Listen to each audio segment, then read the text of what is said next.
Chers amis jardiniers, bonjour. Aujourd'hui, nous sommes le 14 mars et donc quelques nouvelles du jardin des vacanciers.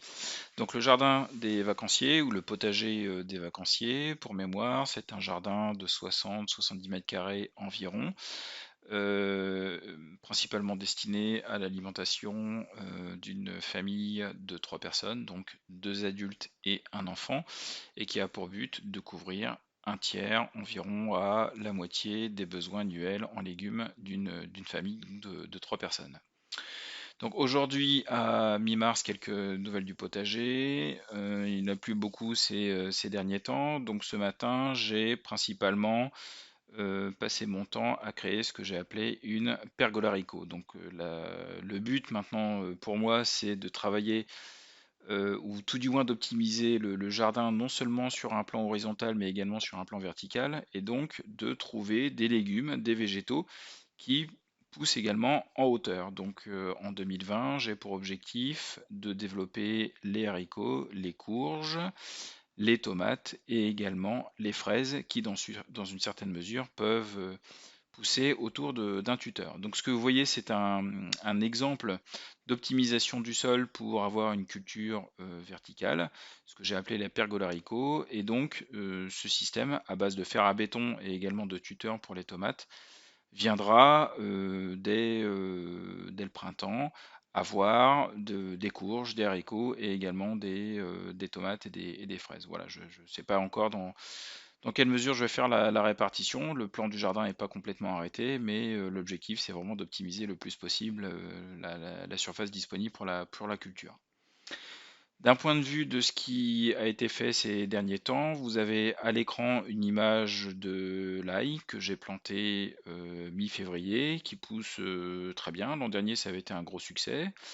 J'ai environ 150 haies qui ont été plantées et qui jusque-là donnent un bon résultat. J'avais un petit peu peur au pourrissement de par la pluie importante voilà, qui a sévi ici en Normandie entre mi-février et mi-mars.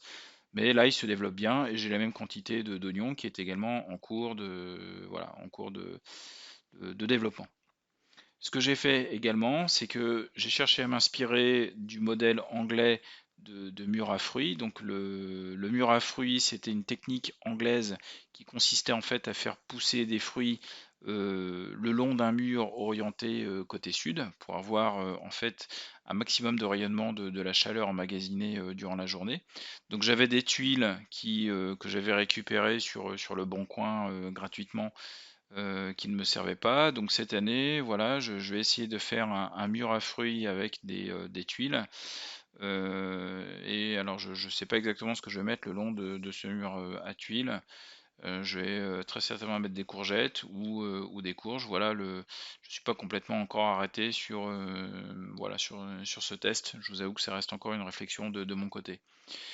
Ce que je vais essayer de faire également cette année, pour la première fois, ce sont des carottes. Donc ça peut vous paraître étonnant, mais j'ai jusque-là pas encore eu le temps ou l'occasion de faire des carottes. Donc je vais faire des carottes de printemps et puis également, des carottes que je vais conserver, un petit peu plus longtemps sur l'hiver. Donc je vais essayer de faire 2 types de semis là pour ces carottes de printemps.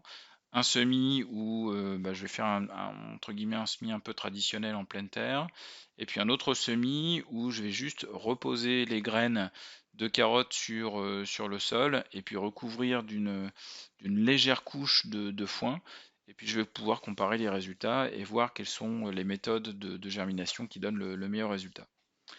Voilà, bah, je vous remercie beaucoup pour être de plus en plus nombreux à suivre cette page Facebook, le potager des vacanciers, également la page, ou plutôt le groupe Facebook Phénoculture.